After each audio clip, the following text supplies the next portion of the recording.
23rd April it's my birthday জন্মদিনটো সকলোৰে বাবে স্পেচিয়েল ঠিক সেইদৰে মোৰ বাবেও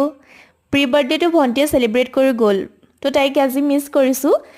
কিন্তু তথাপিও এবাৰ আচলতে বাৰ্থডে চেলিব্ৰেট কৰা তেনেকৈ নহ'লে মানে মোৰ স্কুল খুলিলে গতিকে ছুটি ল'বলৈ অলপ দিগদাৰ হ'ল তো স্কুলৰ পৰা অহাৰ পাছত এয়া মোৰ লগৰ দুজনী কেক লৈ আহিলে তাৰপিছত আমি কেক কাটিলোঁ এয়া অকণমান কথা চথা পাতিলোঁ কেক খালোঁ তেনেকৈ চেলিব্ৰেট কৰিলোঁ আফটাৰনুন টাইমটো তাৰ পাছত আহিলে মোৰ Start. বাজিব নেকি 12 বাজিলে ৰবা happy birthday to you happy birthday to you happy birthday to you তাৰপাছত আহিলে এয়া মোৰ এজনী বা পিংক কালাৰ পিন্ধা এজনী বা তাৰপাছত এজনী ব্লেক পিন্ধা এজনী মোৰ লগৰ